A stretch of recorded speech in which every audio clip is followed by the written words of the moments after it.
The U.S. Supreme Court heard arguments today over whether former President Trump is immune from election interference prosecution because the alleged action took place while he was in office. The timing of the court's decision is important because Trump is on the November ballot for president. Fox 4's Stephen Dial heard the arguments, and he has more tonight. Stephen.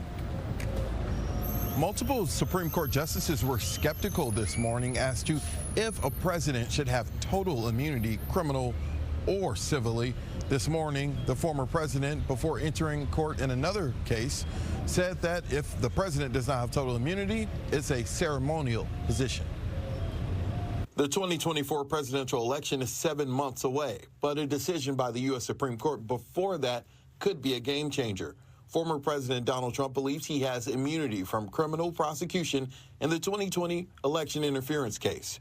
Thursday, justices heard arguments from the government and John Sayer, Trump's lawyer. Without presidential immunity from criminal prosecution, there can be no presidency as we know it.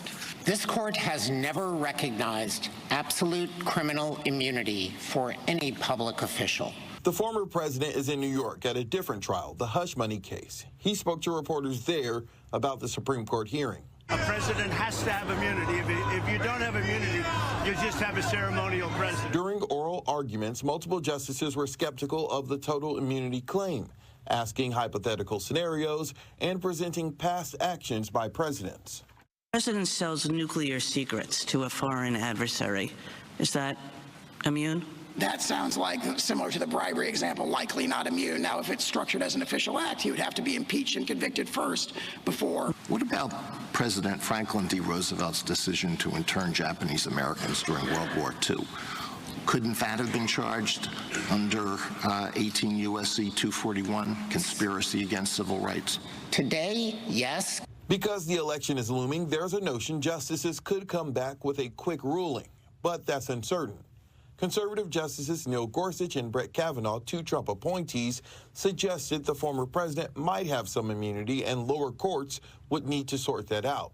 Justice Samuel Alito also posed the question of presidents pardoning themselves, suggesting the action lacks clarification. Don't you think we need to know the answer to at least to the Justice Department's position on that issue in order to decide this case? I think the political consequences of a president who asserted a right of self-pardon that has never been recognized, that seems to contradict a bedrock principle of our law that no person shall be the judge in their own case. Now, typically, the Supreme Court issues their opinions late June. Again, there's speculation that they could do something quicker since the former president is on the November ballot. All right, we'll see. And that's Stephen Dial in downtown Dallas, as you heard, near the trains. Stephen, thank you.